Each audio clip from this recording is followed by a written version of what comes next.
नमस्कार दोस्तों, स्वागत है आप लोगों का हमारे YouTube चैनल गरुड़ ग्रंथ पर। जय माता दी। दोस्तों, नवरात्रि का महापर्व बहुत ही शुभ और मंगलकारी माना जाता है। नवरात्रि के पूरे 9 दिन गंगा जल की हर एक बूंद की तरह पवित्र माने जाते हैं। ये शुभ समय भक्तों के जीवन में खुशियों की सौगात लेकर आता है। दोस्तों, आपको बता दें 2023 में इस साल माँ दुर्गा हाथी पर सवार होकर पृथ्वी लोक में पधारेंगी। शास्त्रों में वर्णित है कि तथा मान्यताओं के अनुसार अगर शारदीय नवरात्रि पर यदि मां दुर्गा का आगमन उनकी बहन सिंह पर नहीं बल्कि हाथी पर होगा तो मान्यता है कि मां दुर्गा का हाथी पर सवार होकर आना बहुत ही शुभ और कल्याणकारी माना जाता है। जीवन सुखमय हो जाता है। भक्ति का भरपूर लाभ भक्तजनों को मिलता है। दोस्तों, इस बार नवरात्रि पूरे 9 दिनों तक मनाई जाएगी। ना एक भी दिन कम ना ज्यादा, पूरे 9 दिनों तक मनाई जाएगी। मां शेरों वाली की विशेष रूप से पूजा आराधना की जाएगी। शारदीय नवरात्रि का महापर्व भी इस बार 2023 में 15 अक्टूबर दिन रविवार से शुरू होकर 23 अक्टूबर सोमवार के दिन समाप्त होंगे। ऐसे में शारदीय नवरात्रि पर मां दुर्गा की कृपा पाने के लिए कलश स्थापना का शुभ मुहूर्त है। 15 अक्टूबर को दिन में 11:44 से दोपहर 12:30 तक कलश स्थापना का शुभ मुहूर्त रहेगा। मुहूर्त में की गई पूजा बहुत ही शुभ मानी जाती है। इससे समस्त देवी देवताओं की कृपा प्राप्त होती है और पूजा पाठ का फल कई लाख गुना प्राप्त होता है। ऐसे में जो व्यक्ति नवरात्र आने से पहले घर से ये चीजें हटा देता है तो उसके घर में मां वैष्णो का होगा आगमन, मां लक्ष्मी का होगा वास, मां शेरों वाली आपकी झोली खुशियों से भर देंगी।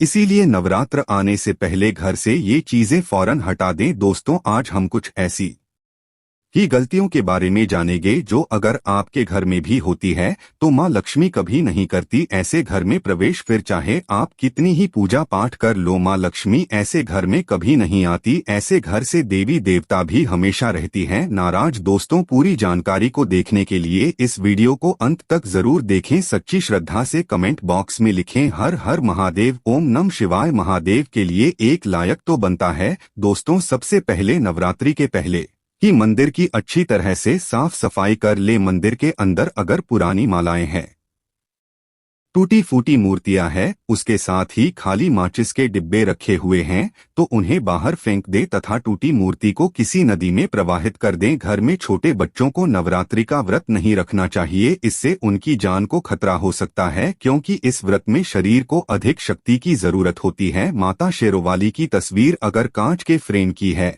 और वो कांच हल्की सी भी अगर टूटी हुई हो तो ऐसी कांच को बदल वाले या ऐसी तस्वीर को जल में विसर्जित कर दें। टूटी मूर्ति की पूजा करने से, टूटी तस्वीर की पूजा करने से आपकी श्रद्धा भक्ति व्रत आदि सब टूट जाता है, आपका व्रत खंडित हो जाता है। दोस्तों, नवरात्रि के 9 दिन बहुत ही पवित्र होते हैं। नवरात्रि के इन 9 दिनों में आचार विचार और घर को साफ सुथरा और पवित्र रखना अति आवश्यक है। इसीलिए नवरात्रि के 9 दिनों में ब्रह्मचर्य का पालन किया जाता है और तामसिक भोजन ग्रहण नहीं किया जाता। नवरात्रि के 9 दिनों में माता रानी के भक्तों को प्याज, लहसुन, मांस, मदिरा और अंडे से दूर रहना चाहिए। अधिकतर भक्त इन नियमों का पालन भी करते हैं लेकिन वो एक गलती कर बैठते हैं। वो नवरात्रि के 9 दिनों में अपने घर इन चीजों को रख लेते हैं। ऐसा भूल कर भी नहीं करना चाहिए। भागवत पुराण के अनुसार नवरात्रि के 9 दिनों तक माता रानी अपने भक्तों के घर में वास करती है। अगर आप भी चाहते हैं कि माता रानी आपके घर में वास करें तो आप अपने घर के वातावरण को पवित्र रखें और नवरात्रि शुरू होने से पहले ही अपने घर से प्याज, लहसुन, मीट, अंडा और मदिरा को बाहर निकाल दें। अपने घर को साफ रखें। इन वस्तुओं को घर से बाहर निकालने के बाद अपने घर में गंगाजल का छिड़काव अवश्य करें। भगवद गीता में भगवान कृष्ण कहते हैं, बगैर गंगा जल छिड़काव कोई भी मंगल कार्य सफल नहीं माना जाता। गंगाजल का छिड़काव स्वयं भगवद गीता में श्री कृष्ण ने बताया था। अगर आपके घर में गंगाजल ना हो तो मार्केट से गौमूत्र ला सकते हैं और गौमूत्र लाकर आप गौमूत्र का अपने घर में छिड़काव करें। बस थोड़ा सा पानी में डाल लें, इससे आपके घर का वातावरण पवित्र हो जाएगा। घर में मौजूद नकारात्मक ऊर्जा भी नष्ट हो जाएगी और जिस घर में वातावरण पवित्र होता है और नकारात्मक ऊर्जा नहीं होती वहां माता रानी का वास सदैव होता है। नवरात्रि के पहले आप अपने पूरे घर की अच्छी तरह से साफ सफाई कर ले। घर में जो भी फालतू सामान है, फटे पुराने कपड़े, उन्हें बाहर निकाल दें। घर में बेकार पड़ा सामान नकारात्मक ऊर्जा लाता है, इसीलिए गंदगी बिल्कुल भी ना करें। धूप दीप जलाकर वातावरण को स्वच्छ रखें। दोस्तों, माता के आगमन के लिए घर का दरवाजा जरूर सजाना चाहिए, इससे माता आकर्षित होती है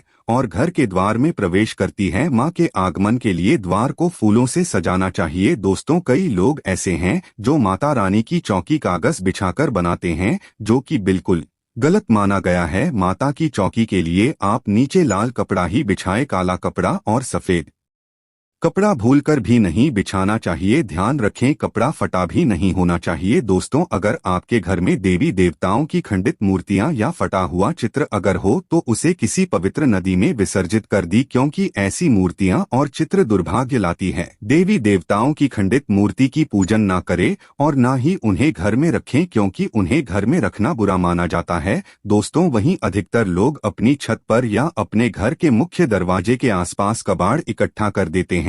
ऐसा करना अशुभ माना जाता है। अगर आपने भी अपने घर में घर के मुख्य दरवाजे पर या छत पर या फिर खासकर घर के उत्तर दिशा में कबाड़ इकट्ठा कर दिया है तो नवरात्रि शुरू होने से पहले उस कबाड़ को घर से बस यही निकाल दें। दोस्तों, यदि आपके घर कोई भी बंद घड़ी है तो नवरात्रि शुरू होने से पहले उसे अपने घर से हटा दें और नई गाड़ी ले आए या उसकी मरम्मत करवा लें। गली को प्रगति का प्रतीक माना जाता है। बंद घड़ी समय से पीछे चलने वाली हमारी प्रगति में बाधा डालती है, इसीलिए नवरात्रि शुरू होने से पहले ही आप बंद घड़ी को घर से बाहर निकाल दें। दोस्तों, अगर आपके घर के मंदिर में किसी भी तरह का कोई फालतू सामान रखा है, जैसे कि सड़े गले फूल, अगरबत्ती, धूपबत्ती के डिब्बे या माचिस आदि के डिब्बे या कोई भी खाली पैकेट मंदिर में ना रखें, या फिर कोई फटी पुरानी धार्मिक पुस्तक या भगवान की कोई भी पुराने कपड़े जो फट गए या मुकुट माला जो खराब हो गई है, तो उन्हें आप जितना जल्दी हो सके अपने मंदिर से हटा दें। नवरात्रि से पहले आप अपने मंदिर की और मंदिर के आसपास की साफ सफाई अवश्य ही करें, तभी माता रानी की चौकी स्थापित करें। इसके साथ ही आप अपने धन रखने के स्थान की सफाई भी अवश्य करें, क्योंकि नवरात्रि के दौरान मां लक्ष्मी भी गृह प्रवेश करती है। धन रखने के स्थान पर किसी भी तरह का कोई भी फालतू सामान, टूटा हुआ सामान ना रखें। धन रखने के स्थान को मंदिर की तरह ही साफ रखें। नवरात्रि के दौरान माता रानी की पूजा में कौड़ियों को शामिल करें। माता रानी के साथ रोजाना कौड़ी का भी पूजन करें। इसके बाद आप कौड़ी को धन रखने के स्थान पर रख दें। ऐसा करने से बरकत हमेशा होती है। अगर आपके पास पुराने जूते चप्पल इकट्ठे हो गए हैं तो नवरात्रि से पहले उन्हें घर से बाहर निकाल दें। पुराने जूते चप्पल की अशुभता के कारण ही घर में नकारात्मक ऊर्जा आती है और घर में अशांति और कलह का माहौल रहता है। नवरात्रि आने से पहले घर से जाला निकालना ना भूलें। अगर जिस घर में जाला होता है उस घर में माता रानी का भी वास नहीं करती। साथ ही साथ टूटे फूटे बर्तन अगर घर में पड़े हैं या टूटा हुआ आईना भी अगर घर में हो तो उसे भी निकाल दें। घर में टूटे फूटे ईंट पत्थर भी नहीं रखना चाहिए, इससे मां लक्ष्मी नाराज हो जाती है। अब हम जानते हैं नवरात्रों के दौरान क्या नहीं खाना चाहिए और क्या नहीं पीना चाहिए और कौन सा फल खाने से व्रत संपूर्ण और सफल हो जाता है। दोस्तों, हमारे चैनल को सब्सक्राइब जरूर करें और इस बेल आइकन को दबाना ना भूलें। तो आइए शुरू करते हैं। दोस्तों, नवरात्रि के दिन सेब जरूर खाना चाहिए। शास्त्रों में बताया जाता है कि भगवान के भोग में सेब आदि जरूर अर्पित किया जाता है। अगर आपका व्रत है तो आपको सेब जरूर खाना चाहिए। केला, पपीता, तरबूज और मीठे अंगूर जरूर खाना चाहिए। इन फलों से व्रतधारी को शक्ति मिलती है और व्रत संपूर्ण हो जाता है। शास्त्रों में बताया जाता है कि नवरात्रों के दिनों में सीताफल जरूर खाना चाहिए। सीताफल खाने से 10 ऐसी बीमारियां हैं जो खत्म हो जाती हैं। माना जाता है कि नवरात्रों के दिनों में सीताफल का घर में प्रवेश होना बड़ा ही शुभ माना गया है। सीताफल खाने से नवरात्रि का व्रत सफल हो जाता है, क्योंकि इसमें माता सीता का आशीर्वाद मिला हुआ होता है। नवरात्रि के दौरान इसे जो भी खाता है उसे दुखों का सामना नहीं करना पड़ता। सीताफल आपको जरूर खाना चाहिए। दोस्तों, नवरात्रों में व्रतधारी को डब्बाबंद लस्सी, डिब्बाबंद जूस नहीं पीना चाहिए। उसमें कई केमिकल मिले होते हैं जिसके कारण आपका व्रत टूट सकता है। जब भी आप फलों का जूस पिएं तो याद रखें उसमें नमक ना डालें, नहीं तो ब्लड टूट जाएगा। साथ ही साथ जूस में बर्फ भी नहीं डालना चाहिए। फलों का सादा जूस पीने से व्रत सफल होता है। दोस्तों, नवरात्रि के दौरान सिंघाड़े का आटा या कुट्टू का आटा खाने से पहले ये देख ले कि आटा पुराना नहीं होना चाहिए, क्योंकि पुराने आटे में कीड़े वगैरह बढ़ जाती है, जिसके कारण आपका व्रत टूट सकता है, क्योंकि ये छोटे छोटे कीड़े हमें दिखाई नहीं देते और आपके मुंह तक पहुंच जाते हैं। ऐसा आटा खाना मतलब कीड़े मकोड़ों का मांस खाने के बराबर माना गया है। दोस्तों, नवरात्रि के दौरान आप शाम के समय खाने में दही ले सकते हैं, आलू वगैरह खा सकते हैं, साबूदाने की टिकिया बनाकर खा सकते हैं, साबूदाने की और आलू के पापड़ भी खा सकते हैं। कई सब्जियां तो ऐसी हैं जो नवरात्रि के दौरान भोजन में शामिल कर सकते हैं। इससे आपको एनर्जी मिलेगी और भारत सफल हो जाएगा। नवरात्रि के दौरान आप दूध पी सकते हैं जो आपको ताकत देगा, चाय वगैरह भी पी सकते हैं, लेकिन याद रहे उसमें नमक न डालें। एक बात का ध्यान रहे, व्रतधारी को पेट भर खाना यानी गले तक भोजन नहीं करना चाहिए, नहीं तो व्रत रखने का कोई भी फायदा नहीं होगा। थोड़ा थोड़ा खा सकते हैं। दोस्तों, नवरात्रि के 9 दिन आदि शक्ति माँ दुर्गा को समर्पित होते हैं। नवरात्रि के 9 दिन माता रानी के 9 अलग अलग स्वरूपों का पूजन किया जाता है। नवरात्रि के 9 दिनों में माता रानी को अलग अलग स्वरूप के हिसाब से अलग अलग भोग अर्पित किए जाते हैं। लेकिन क्या आप जानते हैं, कुछ ऐसी वस्तु है जिन्हें नवरात्रि के दौरान भूलकर भी माता रानी को अर्पित नहीं करना चाहिए। अगर इन वस्तुओं को आप गलती से भी माता रानी को अर्पित कर देते हैं तो आपको व्रत और पूजन का पूर्ण लाभ नहीं होगा। इसीलिए माता रानी की कृपा प्राप्त करने के लिए आपको ये जानना अति आवश्यक है कि वो कौन सी ऐसी वस्तु है जो माता रानी के पूजन में भूलकर भी इस्तेमाल नहीं करना चाहिए। तो आइए माँ का जयकारा लगाते हुए वीडियो को शुरू करते हैं।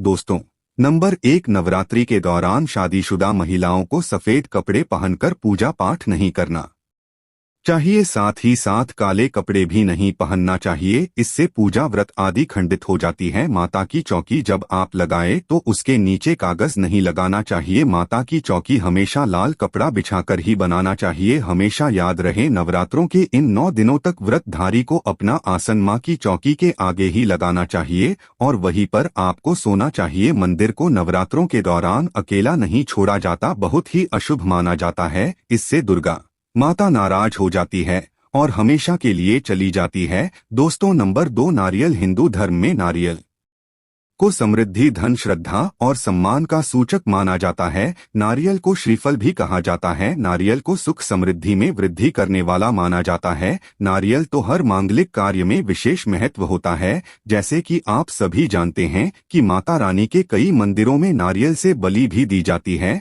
और माता रानी के पूजन में नारियल का इस्तेमाल हम सभी करते हैं। खासकर कलश की स्थापना नारियल रखकर ही की जाती है। माता रानी के पूजन में हम नारियल इस्तेमाल करते समय कुछ गलतियां कर बैठती है। दोस्तों, नारियल कई प्रकार के होते हैं। एक हरा, दूसरा सूखा जिसके अंदर पानी होता है। जिन्स नारियल के अंदर पानी होता है। माता रानी के पूजन में सदैव पानी वाला और जटा वाला नारियल ही इस्तेमाल करें। नारियल का पूर्ण होना चाहिए। नारियल चटका हुआ में टूटा हुआ नहीं होना चाहिए, क्योंकि साबुत नारियल ही पूर्ण और पवित्रता का प्रतीक होता है। साबुत नारियल ही सुख समृद्धि का प्रतीक होता है। साबुत नारियल को ही श्रीफल यानी कि माँ लक्ष्मी का फल कहा जाता है। नवरात्रि में माता रानी के कलश की स्थापना करते समय जटा वाला यानी पानी वाला नारियल ही कलश पर स्थापित करना चाहिए। साथ ही यह ध्यान रखना चाहिए कि नारियल को सदैव कलश के ऊपर लिटाकर रखना चाहिए। घट स्थापना करते समय कभी भी नारियल को खड़ा करके नहीं रखा जाता। नारियल को सदैव लेटाकर कलश के ऊपर रखा जाता है। साथ ही नारियल को स्थापित करने से पहले आप नारियल को लाल कपड़े में लपेटकर उस पर और फिर लाल चुनरी उड़ाकर आप नारियल को कलश के ऊपर स्थापित करें। शास्त्रों के अनुसार कलश के ऊपर जब सही तरीके से नारियल रखा जाता है और सही प्रकार का नारियल रखा जाता है, तभी ही व्रत और पूजन का पूर्ण फल प्राप्त होता है। ये भी ध्यान रहे कि महिलाएं माता रानी को नारियल अर्पित तो कर सकती है, लेकिन कभी भी माता रानी के सामने नारियल को भूलकर भी ना तोड़ें, क्योंकि नारियल बीज रूप होता है और स्त्रियां बीज रूप से ही शिशु को जन्म देती है। इसीलिए कभी भी महिलाओं को नारियल नहीं तोड़ना चाहिए। दोस्तों, नंबर 3, लौंग। लौंग हम सभी माता रानी के पूजन में इस्तेमाल करते हैं, लेकिन लौंग का इस्तेमाल करते समय एक बहुत बड़ी गलती कर बैठती हैं।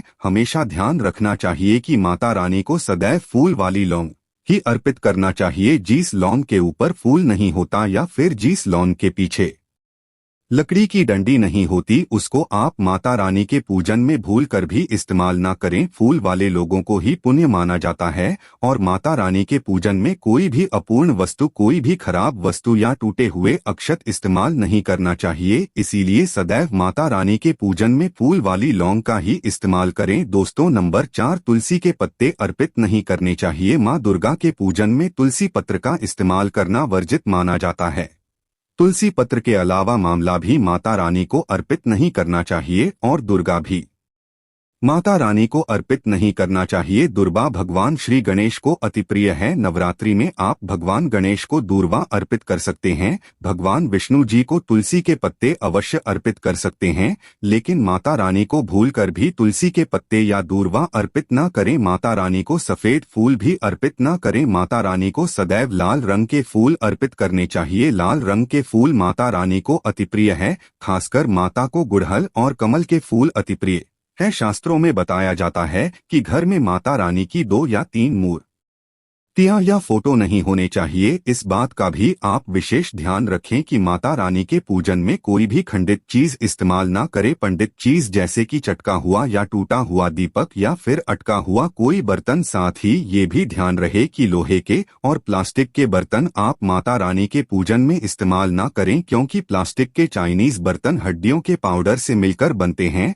ऐसा ना करें। ऐसे बर्तनों को माता रानी के पूजन से सदैव दूर रखें। माता रानी को जो पुष्प अर्पित कर रही है उन्हें सूंघे नहीं सुनते हुए फूल या गिरे हुए फूल या फिर मुरझाए हुए फूल माता को अर्पित ना। दोस्त, नवरात्रि के अष्टमी और नवमी तिथि पर कन्या पूजन का विधान है। 2023 में इस बार महाअष्टमी तिथि 29 मार्च यानी कि बुधवार को है और नवमी तिथि 30 मार्च दिन गुरुवार को है। ऐसे में आप अष्टमी और नवमी को इन दोनों तिथियों में कन्या पूजन अवश्य ही करें। शास्त्रों में 9 दिनों के नवरात्रि को बहुत ही शुभ और मंगलकारी माना जाता है और वही 8 दिनों की नवरात्रि को अच्छा नहीं माना जाता। ऐसे में 10 दिनों की नवरात्रि बहुत ही शुभ मानी गई है। शास्त्रों के अनुसार नवरात्रि के दिनों में माता रानी का पूजन करने से, कन्या पूजन करने से माँ अभय वरदान प्रदान करती है। श्रीधर की तरह सच्चे हृदय कोमल वाले व्यक्ति के सभी कष्टों का निवारण माँ शीघ्र ही करती है। माँ की उपासना से विनम्रता का विकास होता है।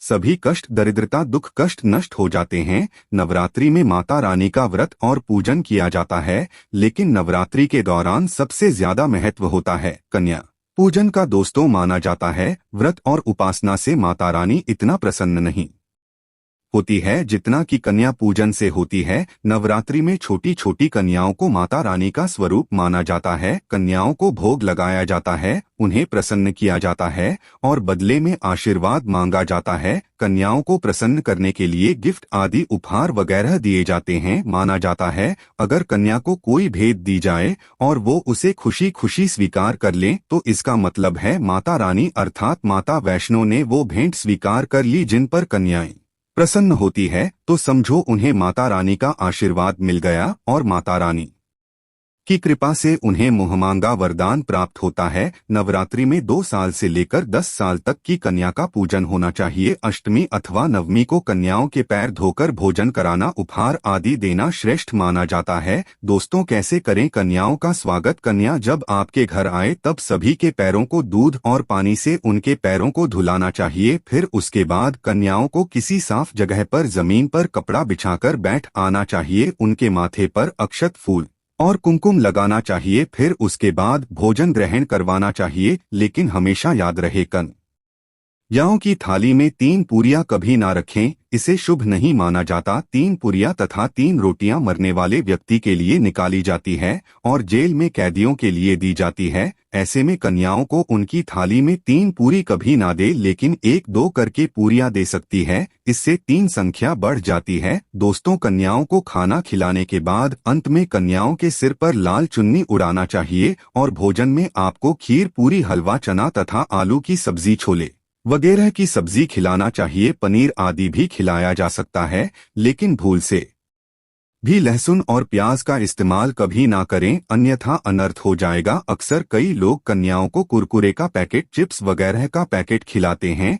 जो कि घोर अनर्थ माना जाता है, क्योंकि इसमें लहसुन प्याज का इस्तेमाल होता है, जिसके कारण आपका व्रत खंडित हो सकता है। माँ दुर्गा क्रोधित हो सकती है। जहां आपने 9 दिनों तक लहसुन प्याज का परहेज किया, लेकिन आपकी एक गलती पूरे व्रत को खंडित कर सकती है। कन्या को डब्बाबंद कोई भी ऐसी चीजें ना खिलाएं जिसमें लहसुन प्याज होता है। कई चीजें तो ऐसी होती हैं मार्केट में जिसके अंदर लहसुन प्याज का इस्तेमाल होता है। ऐसा आप कभी मत करना दोस्तों। कई लोग कन्या पूजन में खाना घर पर नहीं बनाते और मार्केट से रेडीमेड लाकर ही खिलाते हैं तथा दही जलेबी खिलाते हैं, जो कि शुभ नहीं माना जाता। भले ही आप दही जलेबी खिला सकते हैं, परंतु माता को घर का बना हुआ शुद्ध भोजन ही अति प्रिय है। खासकर नवरात्रों के दौरान घर में पक्का खाना अवश्य बनाना चाहिए। माता रानी बहुत प्रसन्न होती है। घर का बना पक्का खाना ही कन्याओं को खिलाना चाहिए। हमेशा याद रखें, कन्याओं को प्लास्टिक के बने दोने में खाना नहीं खिलाना चाहिए।